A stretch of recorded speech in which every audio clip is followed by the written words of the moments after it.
Hello again, welcome to another episode of Quarantine with Craig. This is day 12. I am still locked down, as is the rest of the world now, to be honest. We're all in our houses, just kind of deciding what to do with our lives.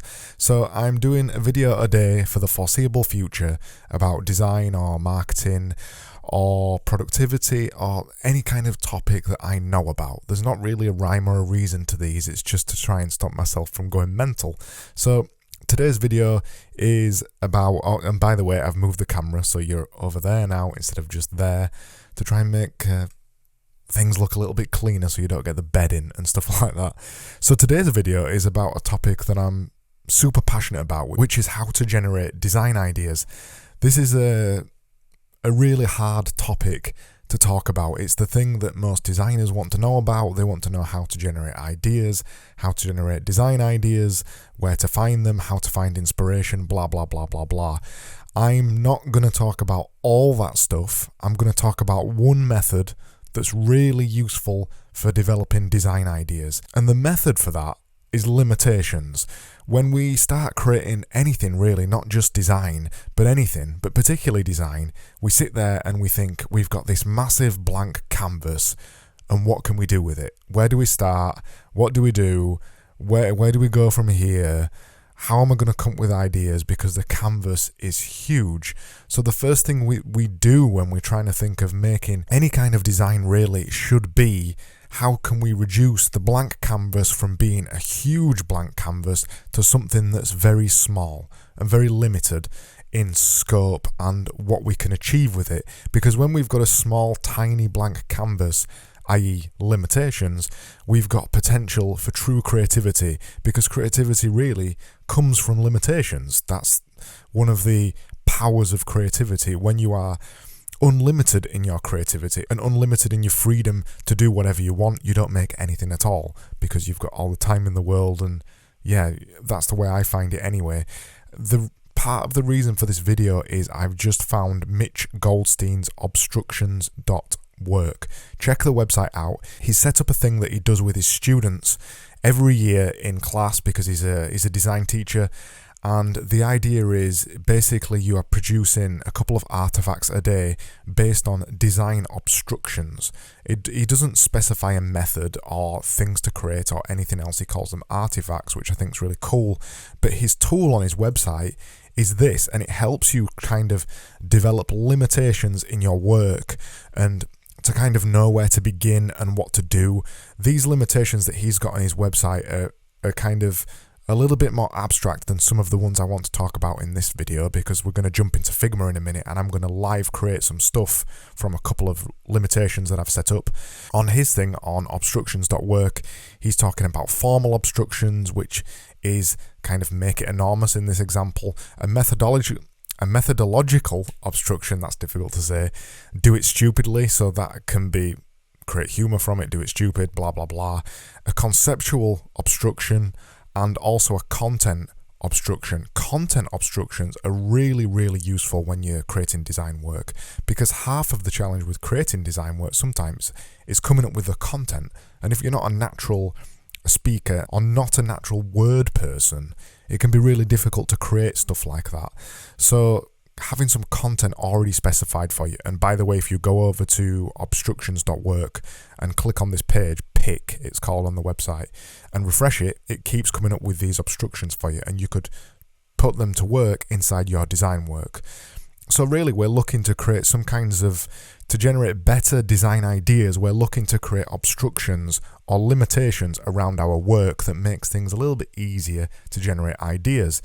The four main ones that I'm going to look at today are typeface, color, element, and size. Really basic stuff that you can just think of straight off the top of your head and how you want to use them.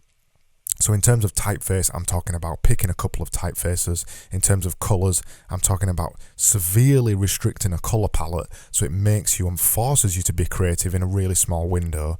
Element, I'm talking about restricting yourself to a couple of different types of elements.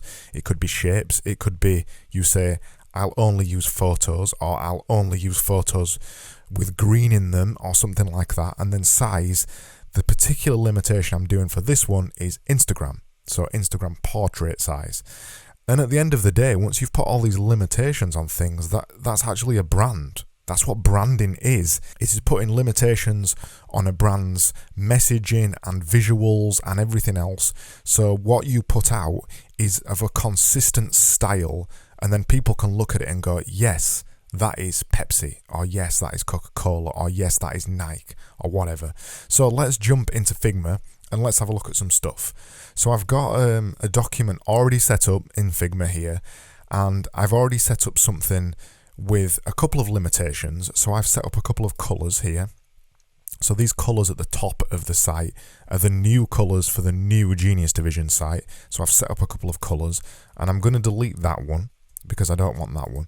I've got a really restricted colour palette here. I could restrict even more. In fact, I will be doing when I make some stuff in a minute. I'll only be using 2 of the colours. But giving yourself a really restricted colour palette is a really, really easy way to find a way to not worry so much about having a massive blank canvas. So using 2 colours or even 1 colour can make it really effective. And then I've set up a size restriction. So you can see here, this is the Instagram portrait format. I've also set up a content restriction. So I'm trying to visualize something for these 3 concepts that I've got at the top here. And then I've also set up, in my own head, I've set up some restrictions of elements that I'm going to use. So I'm only going to use basic shapes like this, or I'm only going to use circles, or I'm only going to use lines. The new style for the new Genius Division website is kind of very technical because we're a digital agency. So I want to keep it clean and simple because that's the style of the site, and very minimalist. So the first thing I'm going to do in here, because we're going to start with video conferencing, I'm going to set the background to very contrasty. That's a technical design term, by the way. I'm going to set the background to very contrasty, and this is video conferencing, so I can already think of a very simple way to visualize video conferencing, and it is merely with a rectangle, because I said I was going to stick to just rectangles. So I'm going to have a rectangle in the middle of my artboard here like this, and then I'm going to make it so it's just got a stroke on it and no fill, probably 4 lines big, maybe 4 lines big, 4 pixels wide. God, I'm losing my words already. And then I've set up these colors in Figma so I can only use these colors, and I'm going to use the very high contrasting one, which would be that one. A thing I've just thought of as well, another restriction that I'm going to put on myself while I'm making these little images, is I'm going to make every single line or spacing or image or stroke multiples of 4 or multiples of 8. Ideally multiples of 8, but I think that looks a bit too thick, so I'm going to stick with 4 for this one instance. So then the classic kind of video conferencing screen is a little screen like this. So this is the monitor screen that I'm representing here, with a couple of smaller images on the right hand side. So all I'm going to do is copy this and paste it in and make a couple of these in the top corner. And for these ones, I'm going to switch the contrast around. I'm going to fill them instead, like that. And then I'm just going to make 3 of them there and shrink them down. I'm just going to zoom in a little bit so I can focus on it a bit more. And I said I wanted to make everything multiples of 8, so I'm going to make the spacing around them 24 pixels from the edge and 24 pixels from the top. And then in the middle, I think I'm going to put 16 pixels between each one. So by setting myself restrictions like this, it's kind of making a visual harmony and a consistency throughout everything that I'm doing. If I didn't have an equal space between all those windows, and I didn't have an equal space around the edges, it wouldn't look consistent and it'd look a bit weird. So by setting myself a little bit of a restriction like that, you can already see that that is a video conferencing app or a window or something like that. I'm not trying to make it incredibly obvious, and this is a mistake that a lot of people make with design. They feel like that they need to make something really, really obvious to people, when part of the nice bits of design, I think, is by making people have to work out exactly what you are trying to say with your piece of design. These pieces I'm doing here are going to go on Instagram, and they're going to go on our blogs on the new site, the new Genius Division site. So they're accompanied by a title that says video conferencing and screen sharing. So people would look at this and almost immediately get it.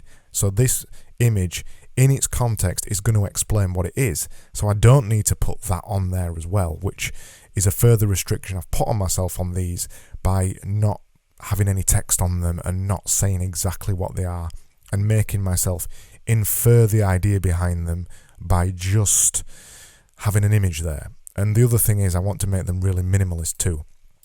So the next one I'm going to follow, so that's video conferencing. The next one is called focused work. So the idea of producing focused work or focusing at work. I've immediately got an idea for this, and it's just a simple target. So I'm going to use just a circle here. In line with the restrictions, I'm going to use the high contrast color again.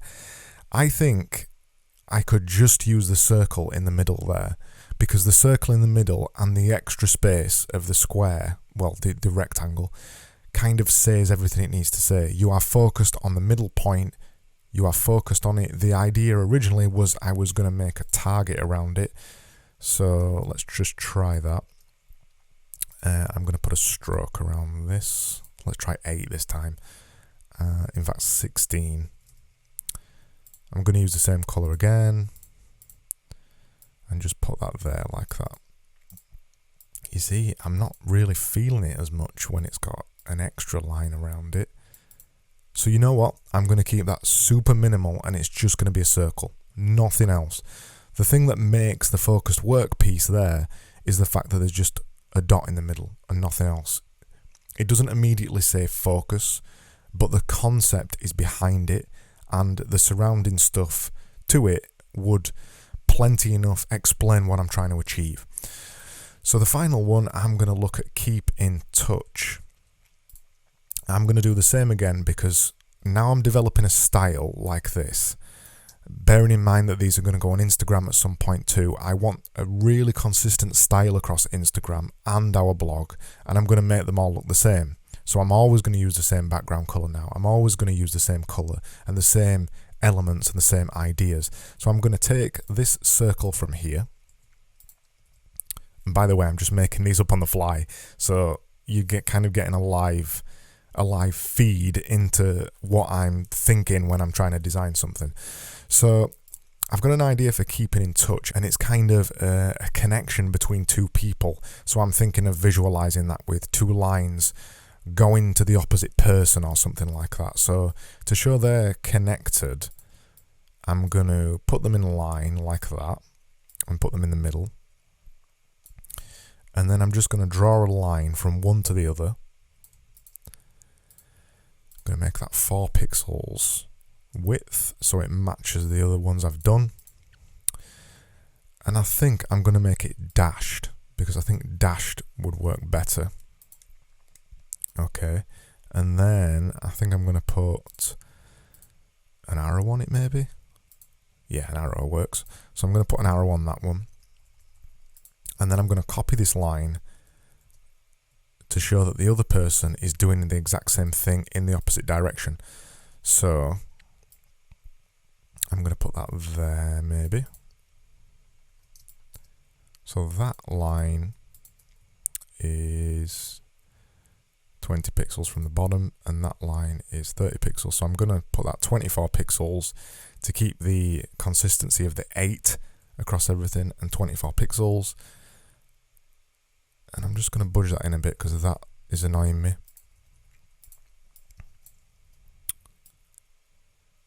Yeah, I think that's it. I think that's enough.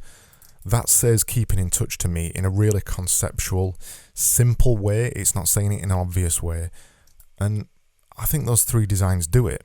So the simplicity of those exercises and the restrictions that I placed on myself to achieve them made those images much easier to create. As you can see, they are super simple. There's nothing amazing about them, but simple ideas and concepts like that are the things I really love doing. So when you next do a piece of design work and you're trying to think, how can I create this? And you sat there kind of staring at some kind of blank canvas that might look a little bit like this, think about how you can reduce the blank canvas by making it more like this, and you'll come up with way more creative ideas and much better stuff. So that was Quarantine with Craig. I am Craig Burgess. If you go over to Twitter, at Craig Burgess, that's where I spend most of my time. I love tweeting, and I hope you do too, because you can see me on there. And then you can find out more about me at getdoingthings.com, and I'll be back with another video tomorrow. Until then, I'll see you later.